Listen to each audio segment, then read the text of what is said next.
Sa likod ng world-class na serbisyo ng Adora Magic City cruise ship na nakabase sa Shanghai, China, makikita ang malaking ambag ng mga Pilipino.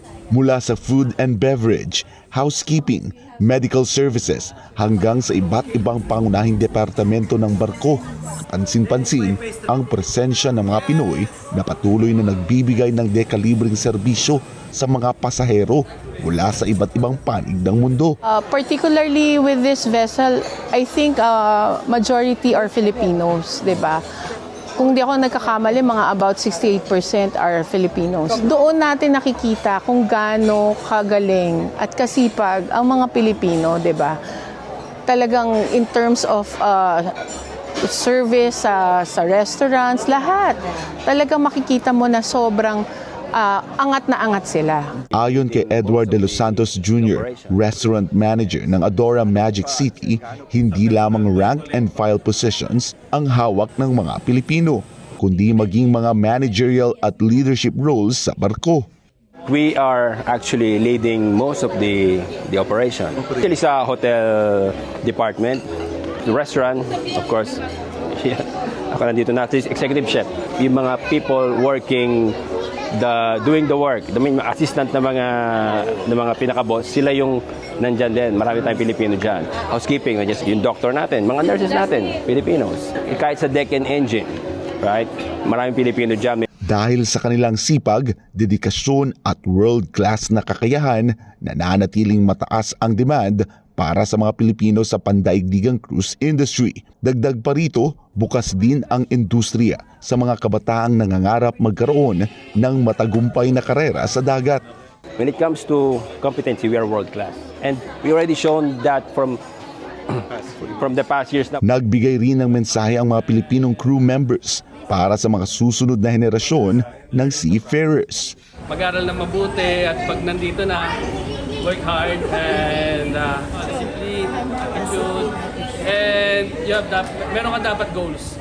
Kung wala kang goals, hindi ka magsasucceed. Discipline, attitude. Hindi lahat nakukuha sa step 1. Lagi may step 1, step 2, step 3. Kumbaga, learn on the process. Every day is a learning. So, push lang sa pangarap. Walang madali. Lahat nagsisimula sa mahirap. Then, every day we will learn from that one. Personal na nasaksihan ng mga estudyante ng Worldwide Maritime Hospitality and Training Institute o WMHTI sa kanilang cruise immersion program ang operasyon ng isang world-class cruise ship at nakilala ang mga Pilipinong matagumpay na sa industriya. I can assure you with this first batch, 100% yan, makakasampa sila sa cruise line. Mula dito sa Adora Magic City, ako po si Jason Rubrico, SM9 News.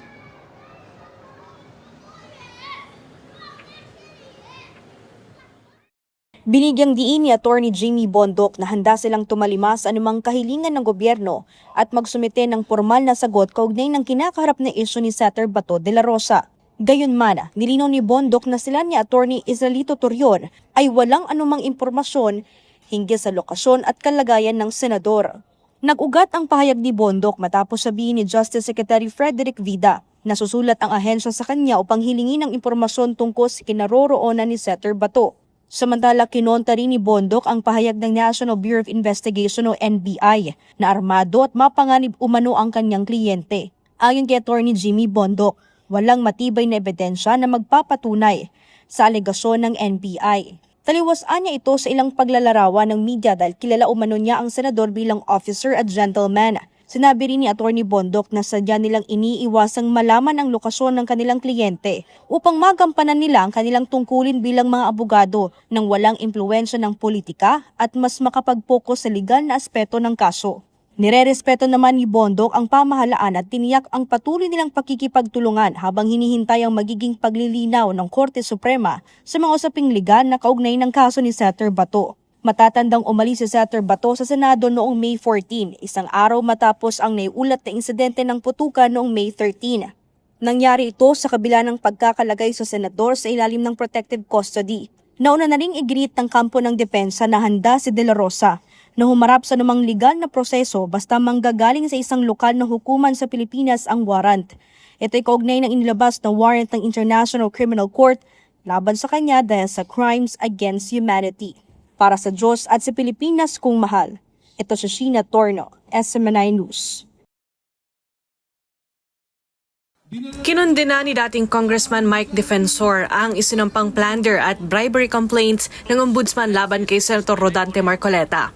Kaugnay ito sa umano'y 75 million pesos campaign donations noong 2025, kung saan kabilang si Defensor at 2 pang individual sa mga inireklamong campaign donors. Ayon kay Defensor, wala siyang hininging kapalit sa kanyang donasyon. Hindi ko alam paano nila nagawa yung pilipit na yun, na yung contribution naging plunder. Wala ka namang kapalit na hinihingi, hindi naman nakaw. Hindi pera ng gobyerno yun na ninakaw.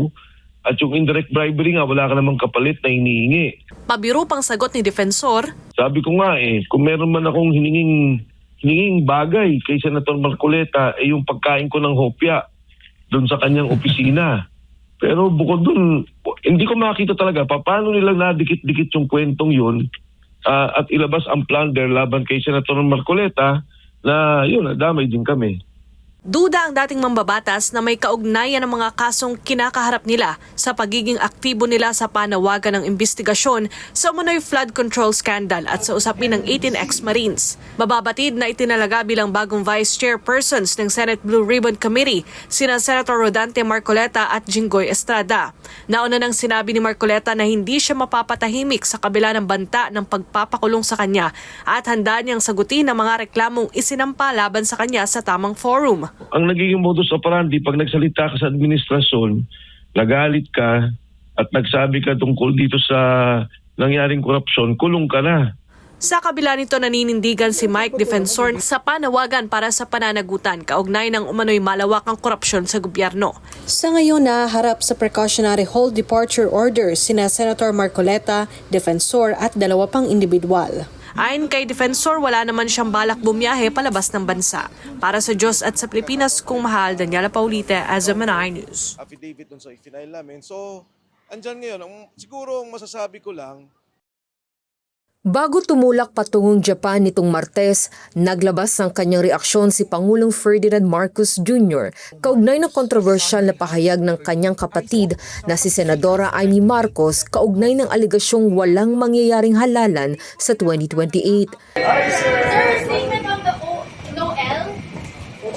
Your sister said that you wanted a no-election scenario. I wanted a no election scenario. Allegedly, sir. Dinepensahan naman ni Palace Press Officer Undersecretary Claire Castro na laging sumusunod anya sa batas ang Pangulo, kabilang na ang mga umiiral na batas kaugnay ng halalan sa 2028. Unang-una, ang Pangulo, yung pa natin sinabi, lagi yan sumusunod sa batas. Due process, kung ano man ang tungkol sa batas, hindi yan lumalabag sa batas. Meron tayong batas patungkol sa susunod na eleksyon, 2028. So, nakakasiguro tayo na ang Pangulo ay susunod sa batas. Naniniwala rin ang palace official na may ibang motibo sa likod ng pagpapalutang ng issue. Layon umano nitong takpan ang mas matitinding usapin sa bansa ngayon, partikular na ang nalalapit na impeachment trial at ang naganap na kaguluhan sa Senado. Sa ating tingin, sa ating pagkakaintindi rito, ito ay para matakpan, matabunan ang totoong issue.